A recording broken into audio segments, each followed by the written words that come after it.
Good morning, welcome to Panasonic at IFA 2013 in Berlin. My name's Tony, this is Adam. We're going to be your INFOTARs for the next 40 minutes. Now, what is an INFOTAR? I'd never heard of one before this weekend, and suddenly I am one. Well, I've got this camera here. This is the HX-A100. It's a Panasonic camera, a wearable lifestyle camera if you like, but this is going to be your eyes through the Panasonic booth at IFA in 2013. Now, just below, there's an area here that says, what's your mission? Well, it's not my mission, it's your mission, so your mission for me.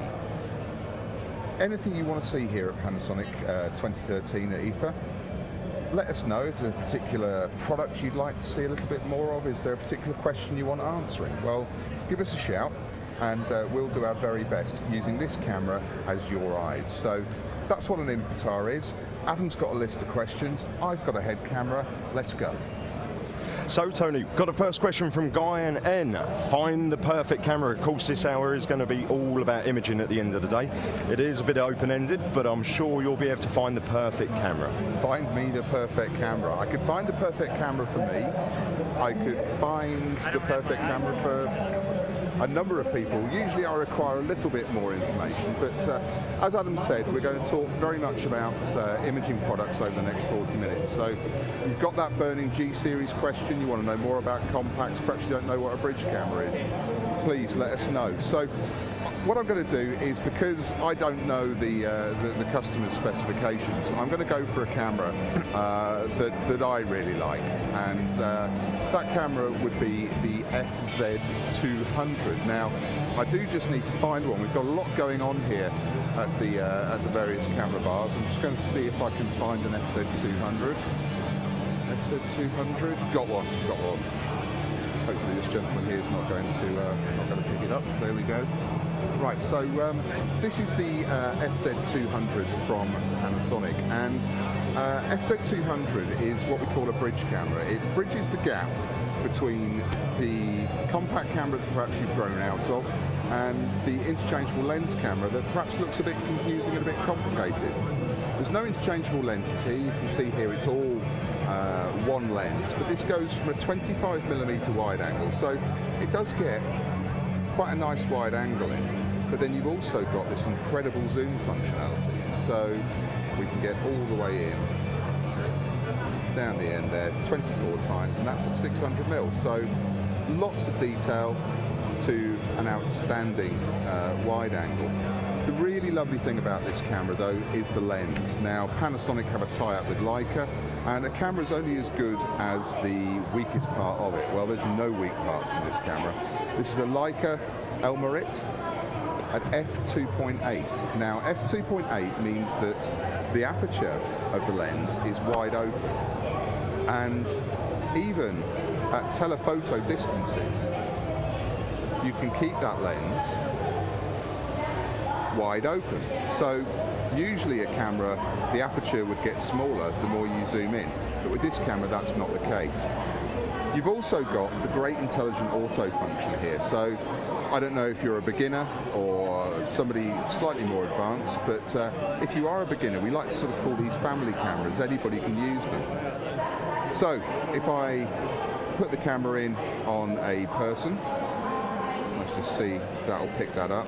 Might be that I have to choose Adam here. There we go. So it's detected his face and automatically the camera focuses. It knows that if you're taking portrait shots, then you need to have the camera in a portrait mode. So it detects the face, puts the camera into portrait mode. If I put my hand just in front of the screen here, you can see the camera automatically goes to macro mode. Now it doesn't mean that I've got flowers printed all over my hands. What it's saying is that's close up, and we're going to change the settings as we should. You'll have noticed the flip out screen. You've also got a viewfinder for use on sunny days, but the screen flips around and just protects it when you turn the camera off and take it into transit. For me, if I've got to take one camera that does a whole lot of stuff, this is my perfect camera. Right then, Tony, fantastic. Thank you very much for that. Graham S., can you look at the G-series cameras, please? I've spent a lot of time looking at G-series cameras. I guess the first thing to have a look at when you start considering G-series cameras is this. A G-series camera has all the great control, styling, functionality of a digital SLR, or in fact this one does, but in a much smaller form factor. Next to this we've got a competitor DSLR product. Now this is one with the mirror inside it. And you can see here we've got the camera body with a 3 times zoom lens on there. But if you want to put a rig together in your rucksack, you're looking at a 70 to 200 mm f2.8, a 17 to 40 mm f4, a 24 to 70 f2.8, and of course the camera body itself.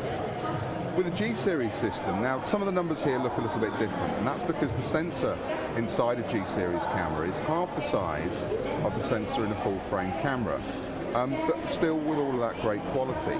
So the numbers that you see on these lenses here need to be doubled to get the 40 to 35 mm camera equivalent. So 35 to 100 mm becomes 70 to 200 mm, which is the same as the camera we've seen on the right-hand side. 7 to 14 becomes 14 to 28, and 12 to 35 becomes 24 to 70. But you can see, form factor-wise, the cameras are, well, the DSLR is bigger. This lens that we've got on the G-series is actually a 14-140, which means that's a 10 times zoom compared to the 3 times zoom that you see on the DSLR. So I know which one that I'd rather have in my bag, but range-wise, what have we got for G-series cameras? So let's have a little look over here. We should have a pretty much a full range lineup. We've got two newest cameras here. We've got GX7. GX7 is beautiful. Good afternoon, you're live on the internet. Please smile sweetly and say hello. So the GX7 is a brand new rangefinder style camera with a tiltable EVF and probably some of the best stills picture quality that we've ever had from a G-series camera. The GH3 is the master when it comes to movies. The GH3, and you can see we've got one here with the battery grip on. There's a rare treat. And I bet all the menus are in German. No, I think we might be okay here. So battery grip on there, and you can see the battery grip repeats all of the buttons that you'd find in a regular position if you're holding it for landscape photography. So switch it round, take our shot, and we can do exactly the same thing with these buttons here. This is brilliant for movies. It features very, very high quality movie bit rates. So you're writing at 72 megabytes per second, which is better than broadcast. OLED screen, OLED viewfinder, beautiful. Let's move down and just have a look. This gentleman here has a GF6.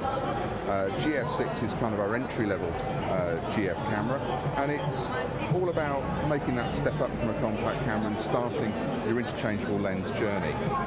We've got the G6 here. Now the G6 is a splendid device, smaller in form than the GH3, and but appeals to the sort of traditionalist. Some wonderful features on here. I've not even shown you the touchscreen yet, so let's just show you the touchscreen focusing. So choose the area you want to focus on. We can make that bigger, we can make that smaller. It's a slightly different way of shooting. Normally you get your subject in focus, half press the shutter button, and then move. Getting a lovely wave there from the help. But this camera will allow you to choose your composition in any way that you want. It's the ultimate in really flexible shooting. So that's the G6, baby brother, the G5 next to it, and this is kind of very much like the camera I learnt on. Beautiful piece of kit, very functional, good grip, and a little bit cheaper than the G6. So if you're looking for something as an entry-level type camera, this could be one for you. So that's the G-series range. Where's Adam? Hopefully you'll have a new mission for me. We have indeed. Patricia would like to know, what are your latest professional camcorders? Latest professional camcorders? Well, I'm going to have to take a stroll across the the hall here. What I will do is I'll stop along the way and I'll show you the GH3 on a professional rig. Now, GH3, whilst it's a consumer product and you can pop down to your local photo store and buy one, increasingly is being used for professional video jobs. And you can see it here as the beating heart of this shoulder-mounted camera rig with a big Carl Zeiss lens on it and, of course, the big filters. And we're showing here actually a making-of documentary shot with the GH3 about some people shooting a film with the GH3. And it's a very well-respected German director and some very well-respected German actors. But for the real sort of latest thing that we've got here at the show, we have to go back into the 4K area. Of course, 4K is the big talking point of this show. And from everything from televisions, but people are saying, well, how do I get content on there? Well, of course, Panasonic has a rich heritage and history when it comes to broadcast, and we've got a prototype 4K camcorder just round the corner here. So here's our prototype 4K camcorder, and this is not available yet as it is just a prototype, but we're using it to film this Jurassic Park type scene here, and the poor devils watching these dinosaurs doing battle have no idea of the horror to come. But if we look up on the screen, you can see that that's given us beautiful, beautiful levels of detail. And I think when you see it on one of these new WT600s, it really gives you a very, very good idea of the capabilities of 4K, and certainly the capabilities of creating your own 4K at home, because whatever comes into the broadcast arena will generally find its way back to the consumer models a little bit later down the line. So that's the very latest in camcorders. I hope that answers your question. Okay, Debasish would like to know, what is the best camera with full HD? Best camera with full HD.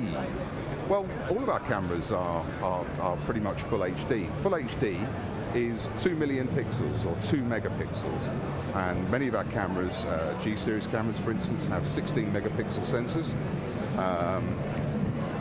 The compact cameras can go up to 18 megapixels. Now bear in mind that Ultra HD 4K television is actually 8 megapixels. Then you'll see that some of our cameras are actually double HD. But if you're looking for filming, then I suggest you go no further than the GH3. GH3 is a stunning piece of kit. I've got one here with a 1235 lens on it, and for video, this camera is set up very, very differently. In fact, it could be one of the finest cameras for shooting high-definition video that there's ever been. Because of its form factor, and the body's slightly larger than your regular G-series camera, but it fits in the hand beautifully. The real trick is the lenses. This 1235mm would be a 2470 on any other camera, and it would come out to about there. Quite a big chunky lens and quite a heavy piece of glass. But having the slightly smaller sensor inside the GH3, remember that's a 16 megapixel sensor, so 2 megapixel required for full HD really doesn't impact on that. The reason it's so good for shooting video is this. We pop the camera into movie mode and just have a quick look through the options here. And this one is in English, thank God. Right, let's have a look. Recording quality. So the recording quality that we can do is we can record in AVC HD format, MP4 or a MOV file. Now a MOV file is very, very easy to edit. You can just drag and drop it into your editing software. So let's just select MOV. High performance PC is required. Well, I think if you're going for highest quality, you've done that. So we can do MOV, image sensor output 50p at 50 megabytes a second. And that's kind of the minimum requirement for broadcast high definition for the BBC back home in the UK. 25p, we can do 72 megabytes a second. So we're actually better than broadcast straight out of the box. There's no need to do anything other than point, shoot, and fire away. So Really, the GH3 is the absolute king when it comes to out-of-the-box video quality, and as we can see on the tower here, people are using this to create their own professional films, which is quite incredible for a consumer product. Okay, Rebecca would like to know, find something I can use on my voluntary trip to Kenya for 4 weeks so she doesn't miss any of the special moments. Well, I hope she has a great time, first off. But secondly, let's go and find ourselves one of our TZ cameras. These are travel zooms. Now, I don't think I've got one there. You see a TZ, Adam? We got one just over here, Tony, if you wanted to use one of these, but otherwise that one's on the app. Otherwise, straight down to the imaging section, and we'll be able to pick one up from the counter over here. Yeah, so TZ, we produced the first TZ camera some time ago, and TZ stands for travel zoom. Travel zoom means that effectively you get everything in one neat, easy-to-use package. We've got one here. The gentleman's just having a quick look at. Let's see if I can just get down and have a look through the bars here. So we have a 20 times zoom on these. All the great features of intelligent auto. We have GPS tagging, so you can tell where you were in Kenya when you took the picture, and actually sort of plot your photographic journey as you go. You've also got one-touch video recording, Leica lens, touchscreen functions. It really is beautiful. So my recommendation for going away, something that you want to be able to put in your pocket, take anywhere with you, but it's going to be quick enough, fast enough to be able to catch that moment, then that's the one I'd be looking at. Hopefully that answers the question. Okay, we just had another one come through from Supadi D. What camcorder is the best for capturing my kids' daily activities without occupying hands and video recorded movement more natural? Well, I guess that would have to be the camera that I'm wearing. Let's just see if we can do something here. So you should be able to see on the screen the camera that I'm wearing. I'm not going to be able to move it around too much. So this is the HX A100. Now, by submitting that question, you may have solved your own problem, because you do have a chance to win one of these when you submit a question on the Panasonic website. Now, I have to say it's actually very comfortable. It's enabled me to do several of these 40-minute shows, really not having to worry about comfort, wearing, or even looking silly. It's very discreet. Let's just show you the range of mounting options. So here we've got the headset that I'm using. Now, mine's slightly modified for use with broadcast, but these ones here don't have a screen, and essentially you've almost got to trust that the lenses look in the same direction as you. If you don't, you can pair it up to a smartphone or a tablet, and you can see exactly what the camera's seeing. So we've got a multi-mount here, which we can use on head cameras, and I'm just going to see if I can get into the cabinet here. So this is the rather fetching suction cup mount. You might use that on a car or a boat, and that keeps the wind cut down. And then over here we've got the handlebar mount. So if you're going mountain biking, you want to record those runs that you're making, then that's a great way of doing it. So a really, really versatile set of options for mounting and keeping that camera out of the way of your hands while you're trying to do all those other things. So that's what I'd be looking at, and by submitting your question, you're in with a chance to win. Fantastic. Okay, Leo would like to see the GX7, Tony. Who wouldn't like to see the GX7? The GX7 is gorgeous. Right, my favourite camera of the show, probably. I showed you what is your best camera earlier on, and it's not really my best camera. Good afternoon, good morning, good morning. Am I right to pick one of these up? Thank you very much. Is there any chance you could put one of them with an English menu on it? Seems to be the... Hey, I've got one with an English menu. That's great news. So this is the GX7. Now, this has caused quite a stir at the show. We should be shipping this very shortly, and you should be able to start seeing it in the shops. But actually, it's one of these things that people have kind of read about but not had the chance to get their hands on yet, and it is gorgeous. So it's a rangefinder style camera, and it's the direct successor to the GX1. Now the GX1 was a really great camera, very well received by enthusiasts. But the GX7, you might think, well, what happened to the 2, 3, 4, 5 and 6? Well, it's such a leap forward that we've actually decided to skip numbers. So the GX7 it is. And first thing you notice is this tiltable viewfinder. And tiltable viewfinder allows real freedom when composing your shots. It might be that you just have it in the back position there, or maybe you want to compose from above, and you shoot from that position there. Solid construction, it's a magnesium alloy body. Always love the flash on these things. And lots of buttons. If you want to shoot autofocus or manual focus, it's an actual physical switch. If you wish to change apertures or programs. So you can do the wheels there at the front and the back. We've got control over ISO, white balance. Everything here is at the touch of a button. And function buttons, 1, 2, 3, 4, and then I've got 5, 6 and 7 on the touchscreen, with a further 8 and 9 customizables. So really for the enthusiast, it's an absolute dream.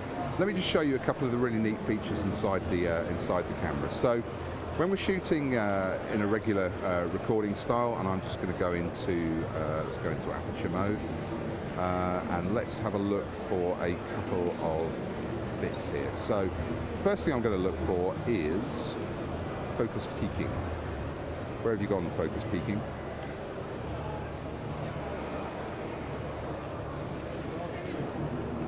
It is here somewhere. Manual focus assist, MF guide, peaking is on.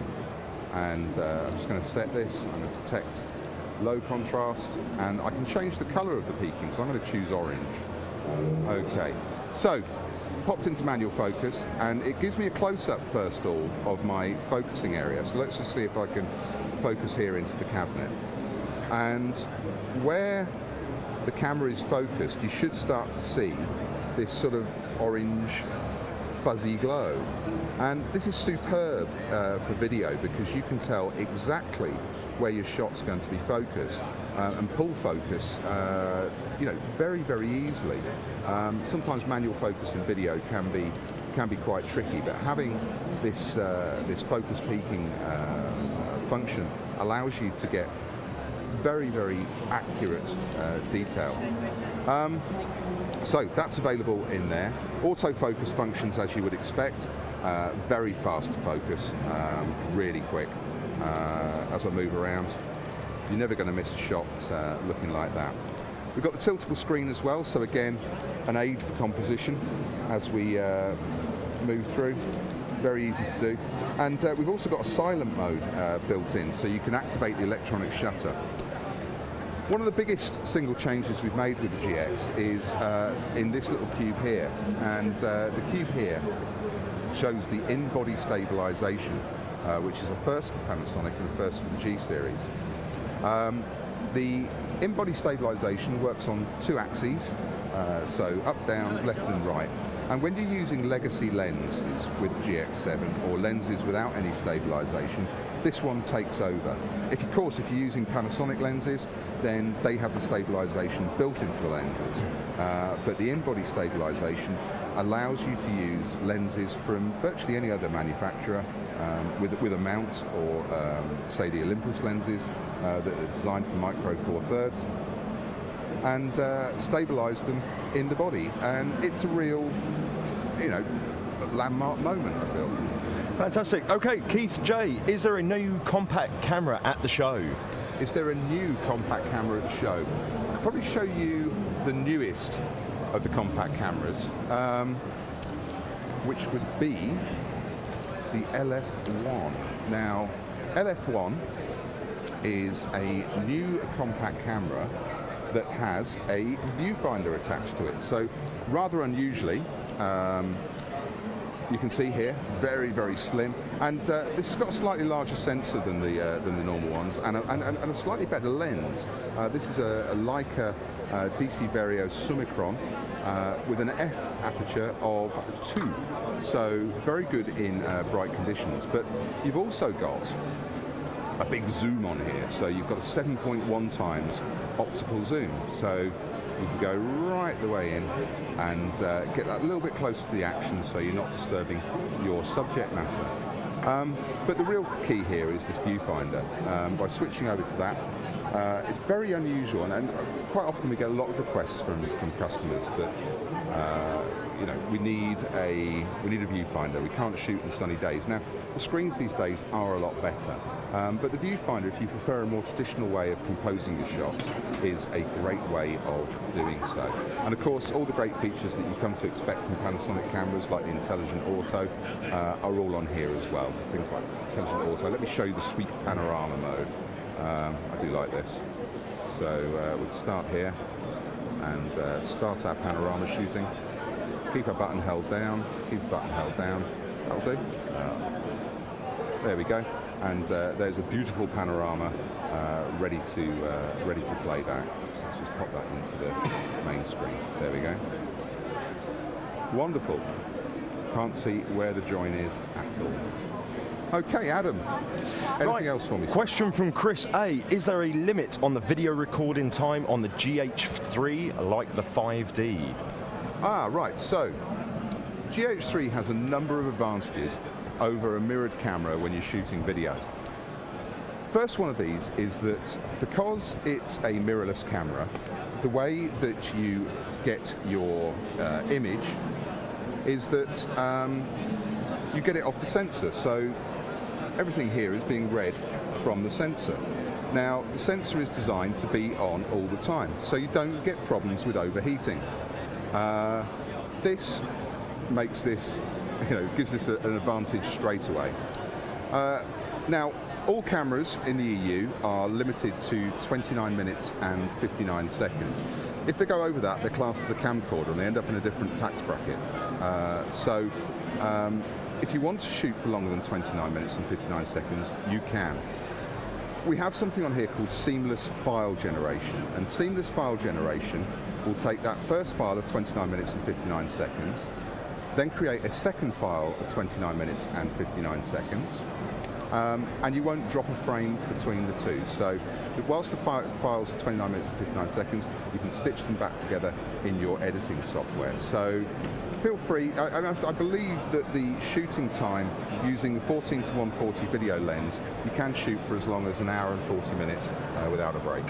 Fantastic. Marcus L., do you still have a partnership with Leica? Yes, we do have a partnership with Leica. I can show you the very latest part of that partnership with Leica. Just over here we have the Leica DG Noctitron. This is a 42.5mm f1.2 lens for the G-series cameras. Now, we do produce lenses for G-series cameras, but only 3 have got those Leica, that Leica branding on them. So you've got the DC Summilux, you've got the Leica DG Macro Elmerit, which is the f2.8 macro lens at 45mm, and of course that new Noctitron.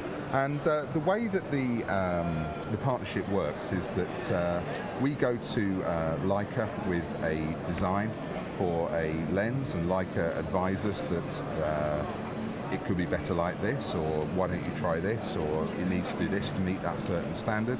We go away, redo it, and it's a real sort of collaboration in terms of producing these wonderful pieces of glass.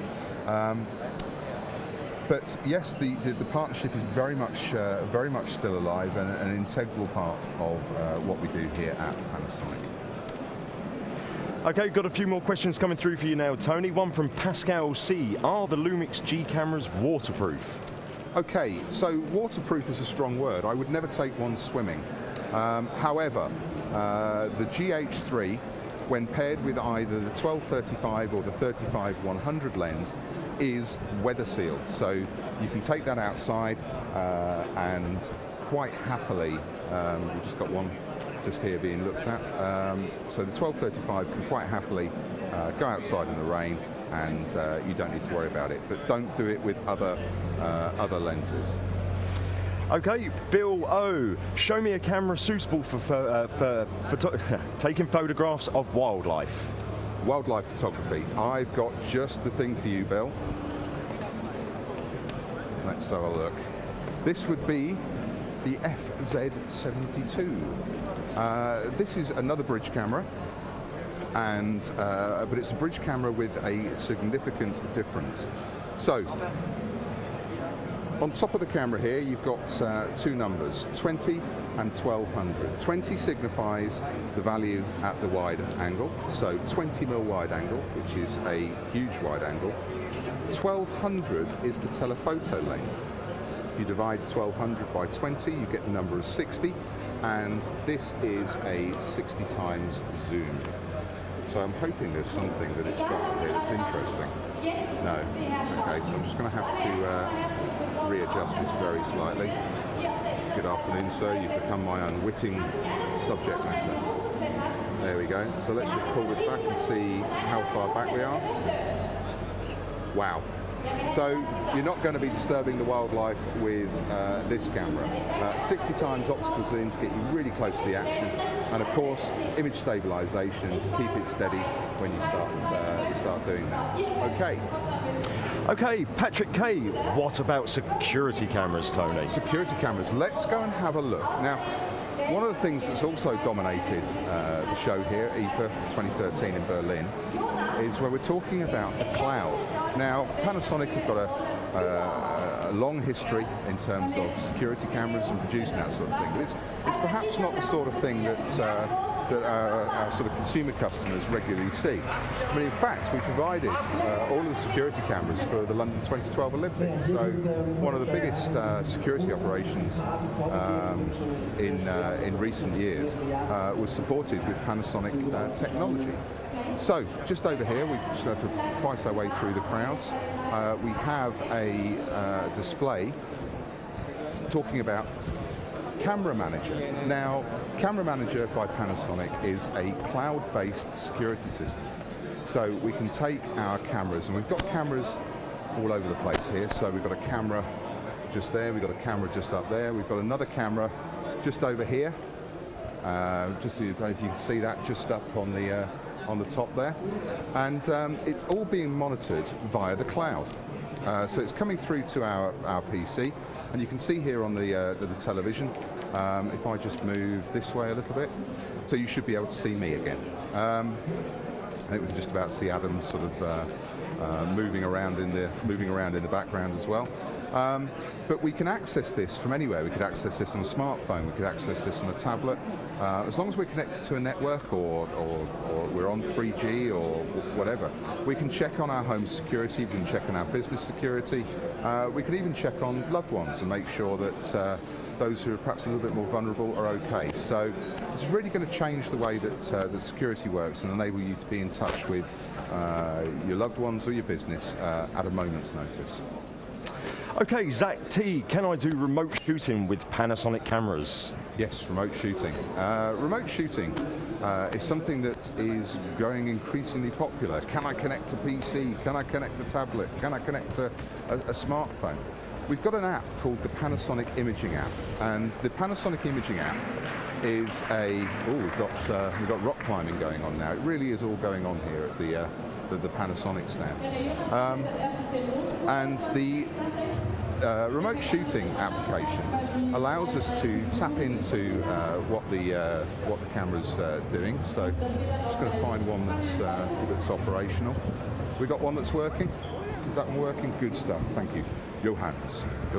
Thank you, Johannes.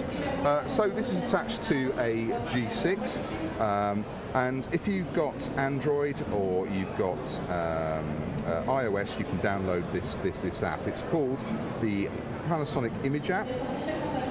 Load it up, and it's the same app that works with pretty much all of the imaging products. So, what can you do once you've loaded it up? Well, this looks very similar to my camera screen, to be honest. I can select things like ISO. In fact, I'm just going to put the camera into one of the semi-automatic modes. We'll put it into aperture. There we go. So I can select the ISO. I can select things like white balance. No on there at all. I can set, so what sort of white balance we've got in here. We're kind of incandescent more than anything else. So let's select incandescent. I can, what else can I do? I can select my focusing method, so I can go with face detection. I could go with, I'm going to go with single area. Let's stay with single area. And I can move that bit around the screen. So I can choose where my focus point is going to be when I take the picture. Of course, I can press the button and take the picture. That's ready to go. Now, what are we doing here? ISO 3200. Aperture is 16. So I need to change my f value. Let's open that lens up. 4.3. There we go. Let's do that. And if we try and take the shot again, that should be able to use a much faster shutter speed. Of course, I've got my subject matter moving just as I decided to do that. We can also control power zooms. So if the zoom is mounted to the camera, then yes, we can do that as well. And I guess the lovely thing here is that if you've got something like a bird table in your garden, you do like to take wildlife photography, then you can set the camera up, retreat to a safe distance, and not bother the wildlife. So it's a really useful way of doing this. You can also grab your pictures from the camera and play them back, which works really, really well. So I take those two pictures that I've just taken, and I can either delete that or I can save it to the smartphone. So let's save it on here, and actually view my pictures back on a much bigger screen with a much better resolution than the small screen on the back of the camera. So if you want to check things out in the field, a great way of doing it. So that's the remote shooting app. There are all sorts of things you can do with it. You can even back up whilst you shoot. But it's a really lovely thing. There we go. Touch shutter. Look. You just touch the area and it will focus and shoot at the same time. And of course, the great thing about the app being available on Android and on Apple means it's across all platforms. Andrea B, my mission is to climb Everest. What camera do you suggest? Well, I suggest the HX A100 because as we climb Everest, that's exactly what these guys here are doing. Well, it's not quite Everest, it's not quite that large, but here we go. We've got the camera on our climbers. It's not fallen off yet, but they get themselves into some incredible positions. So yes, you can climb Everest. How's the camera? Is it all right? Camera's okay? Not falling off? Excellent. Good stuff. So look at this. I mean, look at this. Wow. Yep. It's more energy than I've got. I think you're up next, aren't you, Tony? I'm not going to do that. I'm going to beat a retreat. Where are you? There you are. Okay. Okay, we're just waiting for a few more questions. Don't forget, we've got our expert there at hashtag Panasonic IFA Experts. And don't forget, in the box in the bottom, you can ask any questions throughout the day about any of the products, or if you want to see close up to anything, feel free to set us those missions. So, if you want to come down then, Tony, we're going to say goodbye to everyone. Just let them know what you look like again. Yeah, I was just going to find a mirror, say cheerio. So thanks for tuning in. If you do have any questions, next hour is our home appliances hour with Adam. So he'll be wearing the camera and he'll be making sure that all of your home appliance questions are answered. I've had a sneak preview of them and there's some absolute doozies in there. We're going to have him vacuuming, we're going to have him cooking, we're going to have him doing all sorts. So until then, until next time, take care and thanks very much for tuning in.